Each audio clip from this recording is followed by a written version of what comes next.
He ran to the starting line for the first place, but returned home with a true friend. The race in the desert could have been just another test. Heat, dust, struggle. But everything changed when a small dog with a big heart ran alongside him. I saw Gobi on the second day of the 155-mile race across the Gobi Desert in China. It was a normal stage, the heat was unbearable, and suddenly, there she was. A little dog that started chewing on my shoes for no reason. I decided that she would leave as soon as she got tired. But she didn't leave. She ran alongside me. At first, she was slightly behind. Then, she was beside me. Then she was slightly ahead. And so it went on all day. I didn't know where she came from.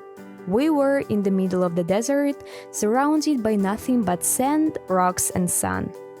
And she appeared out of nowhere. Dirty, thin, but with a special sparkle in her eyes. I kept running. I had my own goals. I was close to the leaders and needed to keep up the pace.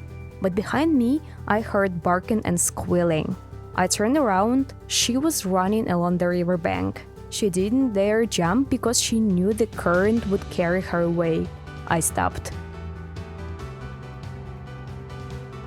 I stood there and thought, what should I do?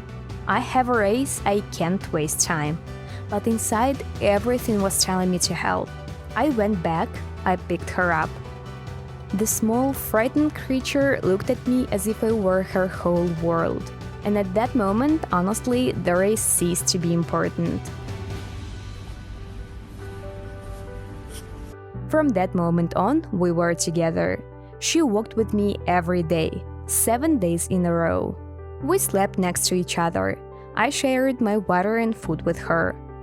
She climbed into my sleeping bag, snuggled up, and fell asleep.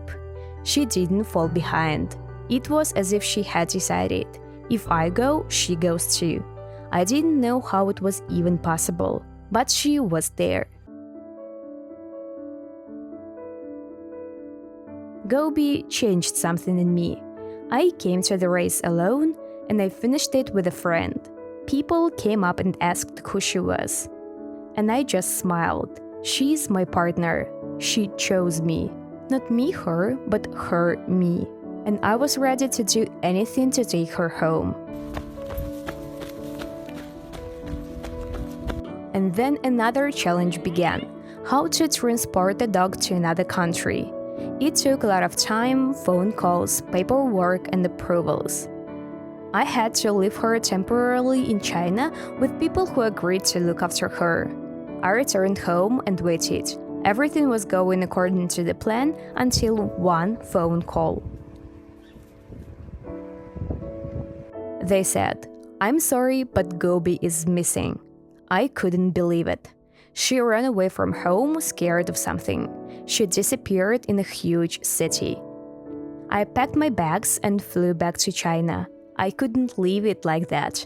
The volunteers and I walked dozens of streets. We put up posters. We asked people. So today is day 2 of trying to find Gobi. And then, on the second day of searching, I got a call. A man said, "I think I found your dog." When I saw her, it was a real miracle. She recognized me right away. She ran up and hugged me. It was just like in the desert. We were together again. Now she lives with me. She no longer runs marathons, but she loves walks and adventures. I look at her and think, I didn't win that race. But I won something much more important. I won Gobi. And honestly, that's the best thing that ever happened to me. If you like this story about Gobi, like it, write a comment, and subscribe to the channel to see more touching stories.